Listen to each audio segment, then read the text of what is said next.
Каспий қосымшасында ИП налогты төлеу үшін платежи бөліміне өтеміз. Все деп таңдаймыз. Штрафы и налоги. Платежи для ИП, налоги для ИП деп таңдаймыз. Содан кейін мына жерде өзіміздің ИП-міз қай жерде тіркелген, соны таңдаймыз. Мысалы, Шығыс Қазақстан облысы деп таңдаймыз. Мына жерде ИП с доходов необлагаемых у источников выплат, яғни ИП иесі өзі үшін төлейтін болса, ИП налогты осы таңдайды. КБК 101-202 таңдайды. Және налоговый органды таңдаймыз. Біздікі мысалға Өскемен қаласында тіркелген болса, ИП Өскемен қаласын таңдаймыз. Мына жерге ИП атауын жазамыз, иә?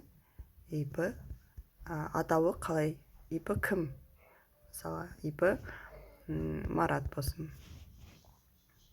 Иінге ИП иесінің иінін тереміз. Мысалы, өтірік сандар жасайын. Одан кейін мына жерге суммасын тереміз. Қандай налог болды, соны тереміз. Содан кейін к оплате деп басып, подтверждение жасап, төлем жасаймыз.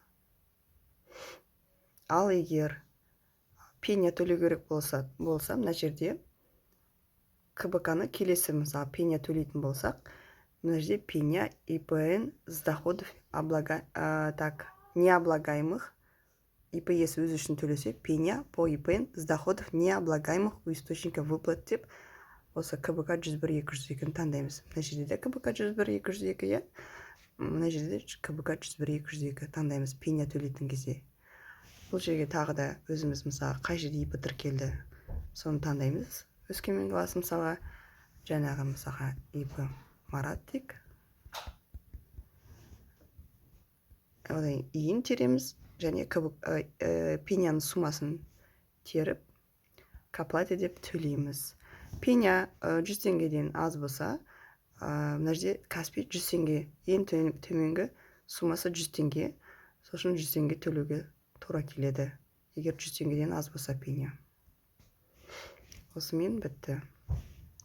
Назар аударғандарыңызға рахмет.